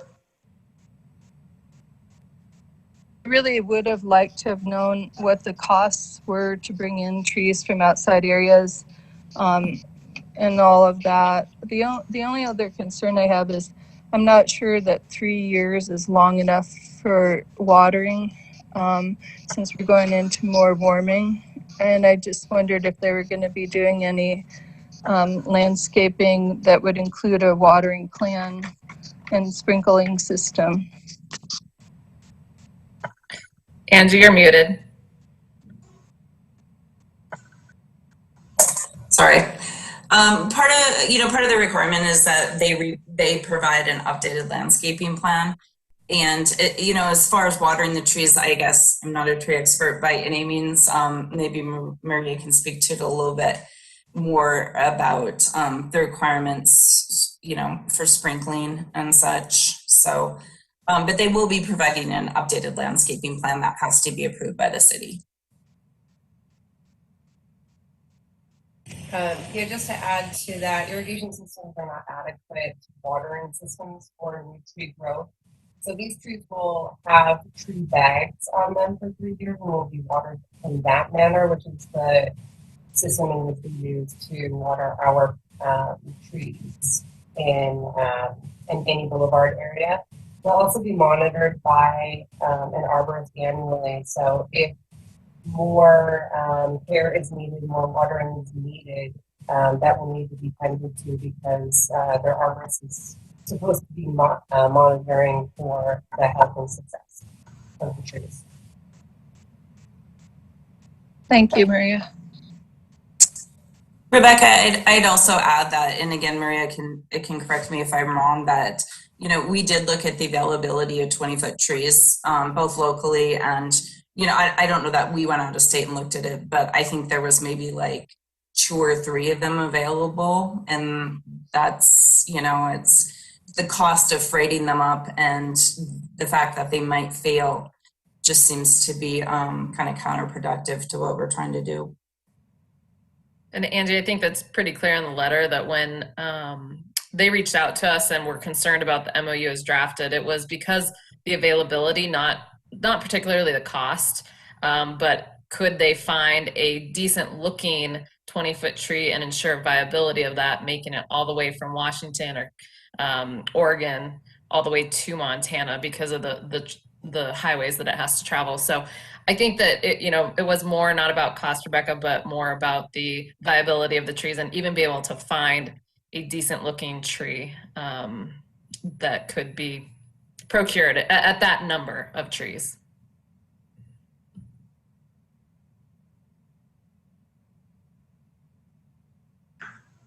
Rebecca, further comments? No, I think it sets a bad precedent for us not to have fines when things like this happen.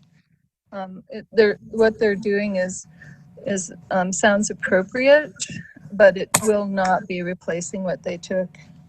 So that's why I think there should be more mitigation for the city. And I'll bring that up when I make the motion. Okay, thanks very much. It was brought to my attention, my camera stopped working. I think it's just the internet connection this evening, so I apologize. But regardless, Councillor Fury, any comments or questions this evening? None, Mr. Mayor. Thanks, Andy. Councillor Quinnell. Thank you, John. Yeah, I have a couple questions. There's nothing in the MOU, Angie, that says anything about if you know, even if they're doing what they're supposed to be doing and the trees die, there's nothing that says they need to replace them. Is that understood, or do we need to add that? It's actually not a bad idea to add, Steve. I'm not at all opposed to adding that. Okay. I think we're going to have to set some, you know, some timeframes on that. So, you know, maybe if they're not viable, and again, Maria, you're the tree expert, interrupt me. 3 years, 5 years, they die, then they need to replace them. I'm not at all opposed to that. I think that's a good idea. Okay. It seems like if they're monitoring them for 5 years by a certified arborist, that might be the time frame. I wouldn't be opposed to going beyond that, possibly. Sure. I think that's a really good idea, Steve. Okay, thank you. I had one good idea tonight. Yay! More than I had today, trust me. The other thing I want to say is I do think it's appropriate that we get these trees locally, because they're going to have the best chance to survive. Find the biggest trees locally, especially if they're grown here in Northwest Montana. It's just the chance of them surviving is going to be much better. We're going to get a better tree and a better result. So I think that makes the most sense. And then I also just want to preemptively put out there that if we're talking about fines, we got to address that by ordinance and not on a case-by-case basis. We need, if we have to have a fine, then we need to address it in our CUP ordinance rather than doing it on a case-by-case basis. I just think that's preempting that conversation. Yeah, no, Steve, I agree with you. And that's something that staff has, you know, definitely after this, you know, it's on our radar, is to address having a monetary fine for, you know, violations of conditions of CUP. We do have a tree ordinance in effect, but it's really public trees, not private trees that aren't subject to CUP, but it is on staff's radar to take a look at doing a fee for a violation of the CUP, so. And Angie, one of the, just to add real quick, that, you know, when we look at a tree preservation plan and getting that into our code, that's going to be a really important part of how we look at enforcing that tree preservation plan of landscaping. Yeah, absolutely. I mean, the problem with, you know, doing a civil fine from a city standpoint is we're really capped by state law. Whereas, you know, with public trees, we're not, because it's considered restitution. It's actually like a criminal fine, not a civil fine. So we're definitely going to need to navigate our way through that, because I'm not quite certain how much we can do civilly when we're capped by state law. Okay. Thank you. That's all I have. Thanks, Steve. Councillor Davis. No questions from me. Thank you. Thanks, Ben. Councillor Sweeney. Yeah, Angie, the thing that I like Steve's idea of adding a guarantee effectively that they replace anything that doesn't survive at least the 5 years that they have to monitor them. But the other is that it occurs to me that there's nothing in here that I saw that requires them to plant these trees in what I call a timely fashion. And I would like to understand, it seems to me that given what they have done and given their obligation to do these things, that at the very least, they should be required to replace these things as soon as possible. But in no event shall they be issued a certificate of occupancy or completion to open or facilitate or the use of that facility until those trees are replaced. Does that make Does that make sense? And I noticed, I think you and I talked about that, but that's the one thing I saw that I think is really important to get in here. Yeah, no, and I get that, Frank, and I think there's a provision in there that basically says that they're going to coordinate with our staff for when is most appropriate to plant them. We don't want to plant them too early. We don't want to plant them too late. So I do think that there's a provision in there that requires them to coordinate with us as to when is the most appropriate time to plant. So, I mean, if they get done, and I have no idea, I've been there by there like maybe once or twice, like where they are with respect to certificate of occupancy. But I mean, I think the last thing in the world we want is for them to buy all these trees, plant them, and have them die just because they haven't coordinated with their staff on when's the most appropriate time to plant them. No, and I quite agree. And that was kind of my concern here. And I don't know whether, at the same time, if I don't want to hear a noise that this thing is, well, we're going to open the facility in June or May 1, and we're not going to plant these trees or replace these trees until August 2022. I mean, that's not working for me. And so I'd like to have a better understanding or commitment. Sure. And Frank, maybe what we could do is build in that they will coordinate with their staff and it will be within this year. Because I mean, I'm not a tree person. I don't know anything about trees. I don't know when it's most appropriate to plant them. But I think we can put bookends on that as well. Well, don't they have to have a new landscaping plan done before that goes through council first? So and that has to be... It actually won't go through council, but it does have to be approved by staff. So, and the kind of the purpose of the landscaping plan is to see where they're going to put the trees and to make sure that we're doing it in a way that, again, aren't going to make these trees fail. That they're not going to be crowded. They're not going to make these trees fail. They're going to provide the screening that is appropriate, but again, making sure that the trees are viable. Thanks, Angie. And Councillor Davis. I think I already went to you. Sorry. Councillor Hannan. Nothing for me, Mr. Mayor. Thank you. I would entertain a motion in consideration of the MOU between Montana Commerce LLC and the City of Whitefish. And if there's amendments, we can make those following if we do get a second. Mr. Mayor, I would move to approve the MOU with Town Pump or our friends with Town Pump, I guess it is. Montana Commerce LLC. Yeah, Montana Commerce LLC. Is there a second to the motion? Second. Seconded by Councillor Quinnell. Rebecca, I'll start with you. I think you heard from, based on Steve's comments, I believe Angie responded that the appropriate place to address punitive damages would be via ordinance through our conditional use permit process or other. Would you still like to put your motion out there as a friendly amendment to add condition 10? Yeah, I would really like to do that, but obviously it will not pass, so I won't waste our time.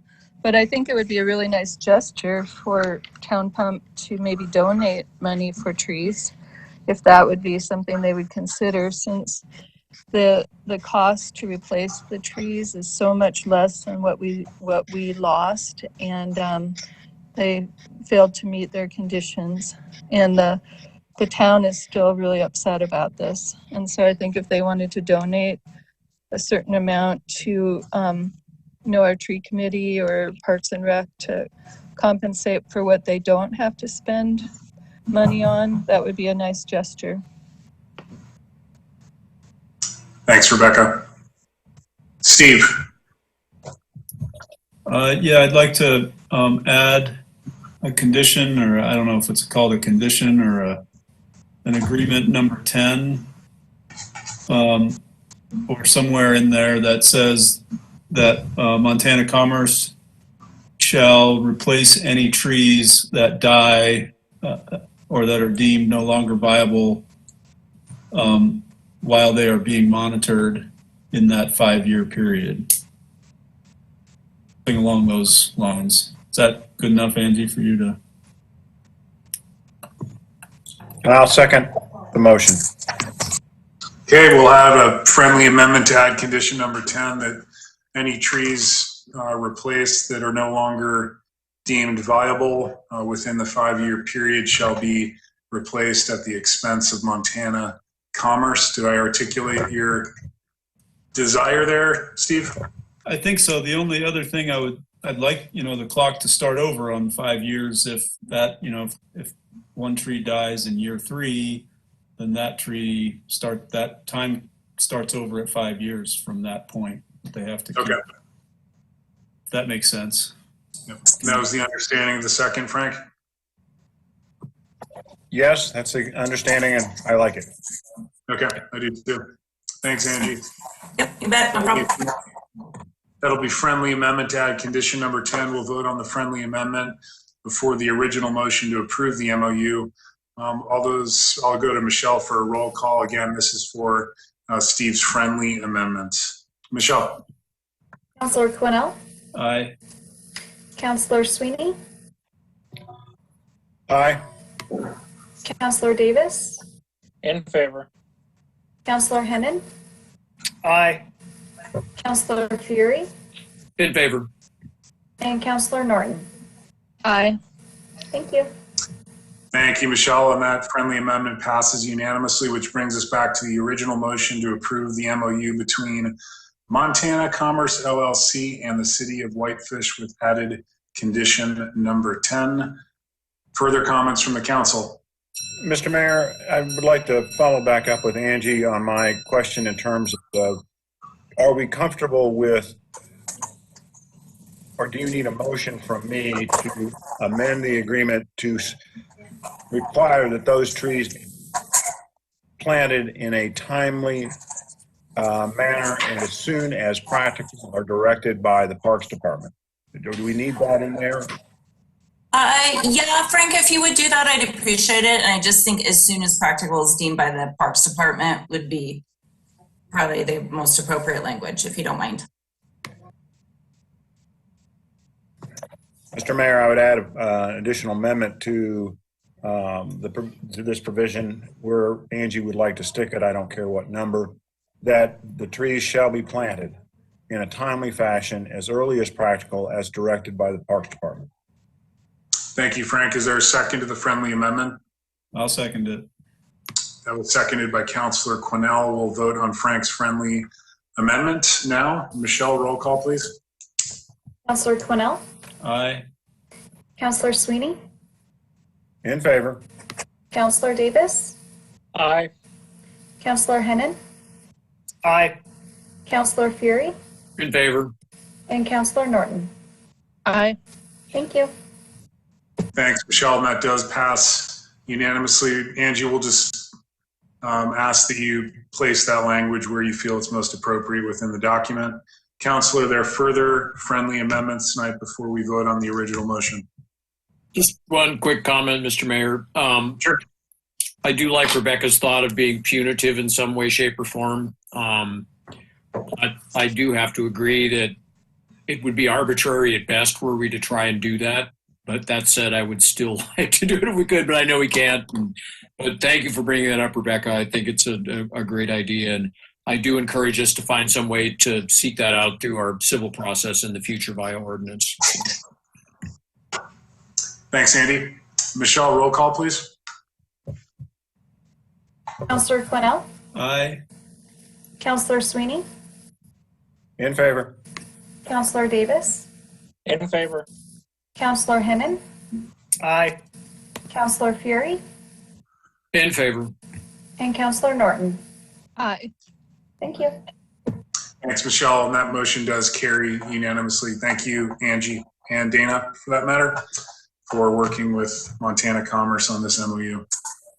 I will say that there is a huge mistake in my staff report where I refer to Dana as the city attorney. So apparently I'm trying to throw my work off on Dana at this point. So I apologize for that mistake.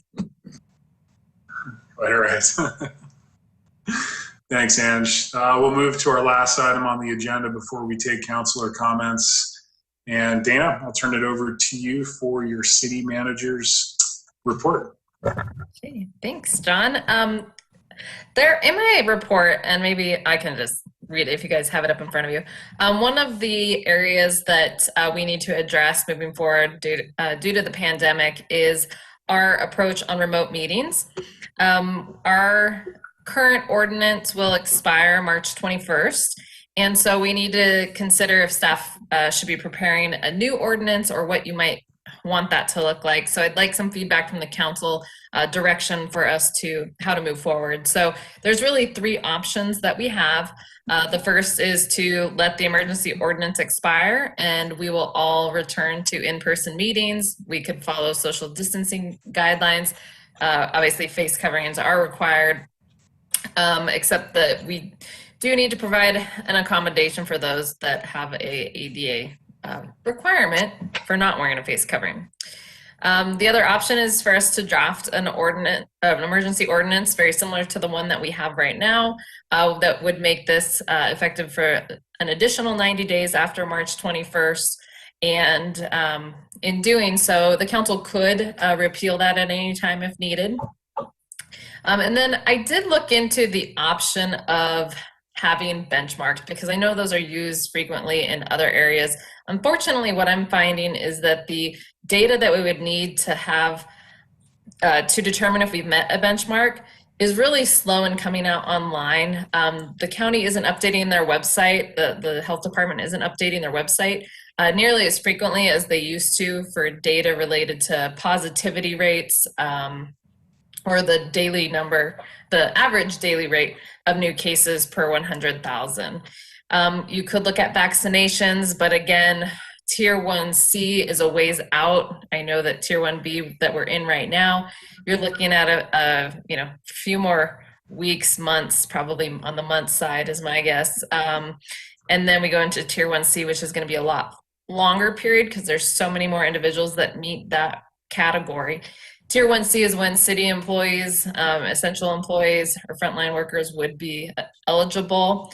At that point, I would assume the council is also eligible and that you have to be able to make decisions.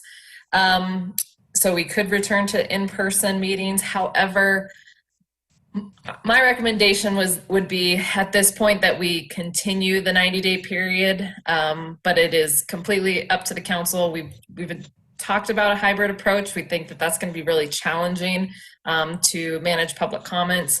It would require an increased investment in our what we utilize today and making sure that we have that opportunity. But just some direction from council would be appreciated on that. I will also just give you a quick update from the legislature because I report this last week and things change so fast. The inclusionary zoning bill HB 259 passed the House today and has been transmitted to the Senate. That is the one that would prohibit our legacy homes program. House Bill 257, which is the one that would eliminate our enforcement of face coverings, that was sent to the House from the committee. And it is on the second reading will occur tomorrow. And then at this point, the only other one, the resort tax population cap increase, which we didn't provide comment on, but was being carried by Representative Fern, that was tabled. Actually, I think it was more than tabled. I think that it died in the House. It's pretty much a dead bill at this point. And then the House Bill 102, which is interesting, I didn't include this in my report. This is a gun law bill. That one has passed the Senate and House, and it would prohibit cities from regulating concealed carry or open carry, except for when you're in a public building or if you're discharging a weapon. So no discharging weapons in city limits is still allowed. So that one is at the governor's level. So that will likely be, I'm going to assume that it will be signed into law. So I think those are the updates, but if I could just have some direction on remote meetings moving forward, that would be helpful. And I believe your recommendation, Dana, would be to continue with and extend the 90-day emergency ordinance. And then if we can always retract that at our discretion. So I don't see the harm in taking that option or pursuing that option, I should say. That would, I think the option is probably it's the easiest of all of them to continue how we've been operating, knowing that a large number of individuals have not been vaccinated yet. Yeah, and I'll just say that I favor that option number one because it's the simplest for staff to manage. It's the lowest cost, and quite frankly, people don't want to come to meetings, and we've provided a forum for which they can participate in their local government remotely and stay safe. And I think that we owe it to the people in this community to be able to have access to their government and public meetings. And I think this is the best forum to provide that rather than requiring people to come to City Hall. So that would be my recommendation. And again, with any emergency ordinance, we can always, repeal or terminate that ordinance before the 90-day period if conditions change and as benchmarks indicate so. So that's my recommendation to the council, but it's of course your decision, and I'll entertain comments or direction from you. Mr. Mayor, I would endorse your idea wholeheartedly. I think that's the best we could do for everybody's health and safety. And one of the reasons that I've always, the only thing I like about, I'll say, the remote meetings is that it does give people who are otherwise might not be able to participate by coming to City Hall or they're uncomfortable, is it does give them that opportunity to participate. And I think that's an important thing to maintain. Agreed. Further comments from the council, or I just would... Well, yeah, I'd like to just chime in. I agree with what you're saying, Frank, and I think it's also something to keep in mind as we move forward with or without COVID, that we've struck on something that increases participation in our government, and I think we should start looking at how we can incorporate that into our regular structure somehow. With that said, I would like us to get back to regular meetings as soon as possible. I think it's safe if we require people to wear masks. We've proven in schools that we can keep schools open and really limit the transmission of COVID by requiring masks and cleaning up after ourselves frequently. So with, I think it's doable to get back to regular meetings sooner than later. I do feel like we would cut off a certain amount of public comment for those who don't feel comfortable coming out to a public place during this time. So I get it. I think it's doable to do it safe. And I also think we should just continue the way we are. So if that makes any sense at all, thank you. It does. Thanks, Steve. I couldn't agree more. I'm eager to get back to regular business as well. This is getting a bit old, but we'll deal with it. Further comments from the other council members? Thanks very much. Rebecca? I just wanted to say that one of my neighbors told me that there's about 30,000 people in the 1B category, and we have between 1,000 to 1,500 vaccinations done per week. So it could take a while to get to the 1C category at this rate until we get more vaccines available. I did get both of my Moderna vaccines done, so I feel a lot of relief after working in healthcare. I was eligible for that, but I still think it's going to be a while before a lot of people have accessed the vaccine. So I agree with you and Dana that it's probably safer. But those of us who do feel okay about showing up, we could do maybe a hybrid where the people that want to stay home can stay home and the people that want to go into City Hall could. And I also want to say thank you to the Collins family for the 672 acres of conservancy around Whitefish Lake, which was a phenomenal gift to the community. Thank you. Thanks, Rebecca. Any other comments from the council on our standing COVID item? I have a question, just out of curiosity. Who the heck is sponsoring House Bill 257? Oh, that's a good question. I don't know off the top of my head. I can look real quick. Okay, I'll let you look, and we'll continue on here, Dana. Thanks very much for your staff report this evening. And we'll go to councilor comments, and we'll start with Rebecca. I think I just summarized everything.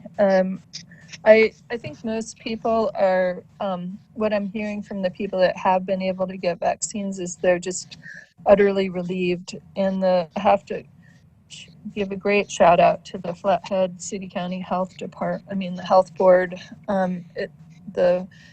It's a very efficiently run. People are asking me quite a bit about how they get signed up to get a vaccine. And so there's an online form that you fill out, and you can find that under the Flathead City County Health Board, in the department. But on there's one criteria that you can fill out that has extenuating circumstances, like you might be caring for someone that's immune compromised, or you might be a teacher or something.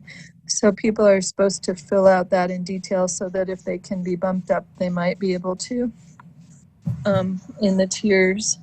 And then you can also call to put your name on the list as well. And so I'm glad that more people are feeling comfortable with the vaccines, because they were rolled out quickly, but it wasn't the technology as much, the messenger RNA as much as the production capacity. So for those people that feel comfortable, it's one way that we can stop the spread of the virus more quickly. And not much else. I just thank you all for, putting up with me when I get fiery. Okay. Thanks, Rebecca. Appreciate everything that you do. Andy, comments tonight? I probably have a lot, but only just a couple. Ben Davis, thank you for taking the time to testify at the committee for House Bill 259. To Representative Vinton, for all of the people in this community whose hopes of having a home here that couldn't afford one, given the present market situation, and had some hopes given our legacy housing program, shame on you.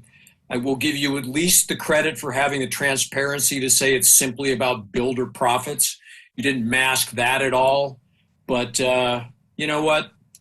You don't know what you're talking about, Representative Vinton. I'm pretty much assured that you didn't take any time to read our affordable housing program. I really apologize to the thousands of volunteer hours of everyone in this community that worked hard for a couple of years to make this happen, only so one ideologue from a community that doesn't share a similar problem is able to shoot that down. I hope everyone in Billings remembers that, and I hope to God she doesn't get reelected again. Thank you. Well said, Andy. Thank you. Councilor Cornell. Thanks, John. I'll be, in the interest of openness, I did do an interview with Chad Sokol with the Daily Interlake today about House Bill 257 about the mask ordinance. I made it clear I was representing my own views, not the views of council.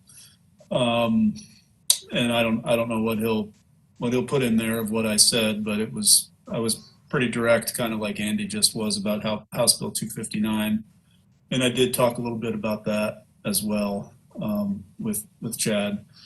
So we'll see what gets printed. And with that said, I just want to appreciate the courage of all of you on council here and staff for working with us and working with our community to do what's right by the people of this community, no matter what the people around us think about what their ideologies are in respect to what rights we have and don't have as individuals and as elected officials to make things right by the people that live in our community. So thanks for that courage to stand up and be the ones on the front lines of that. So I really appreciate all of you, all of us, in the work that we do. And just also a shout out to the Collinses for making that huge donation to our community along the lake. Hopefully we'll be able to have another public access point in that area at some point. Be nice. Anyway, that's all I have. Thank you. Thanks, Steve. Councilor Sweeney. It's hard to add to what Andy had to say earlier about that House bill. I have very similar feelings about the bill that is, I guess, been reported out that would restrict our ability as a local community to identify what the health and safety needs of our community are and act on those. I find that offensive in every way I can think of. How dare they?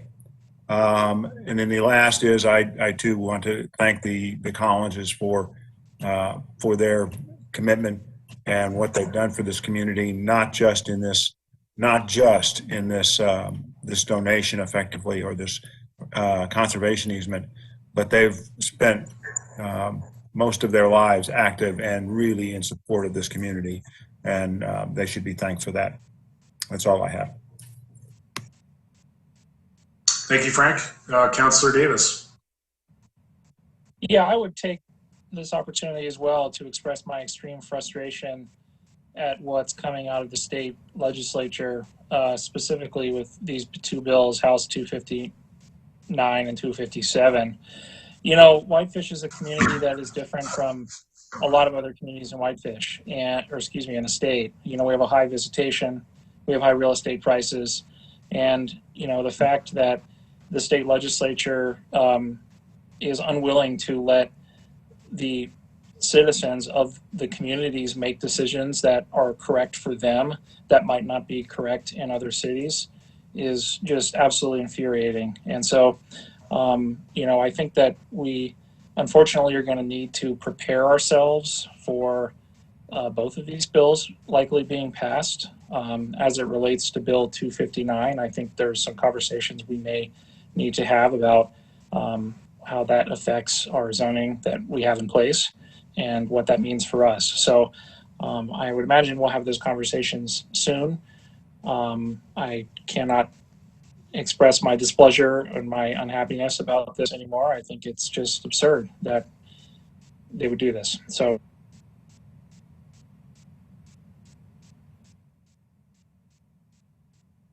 I think we may have lost Ben.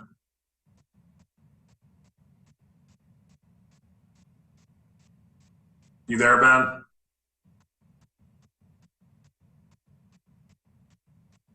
Well, we got the gist of it at least.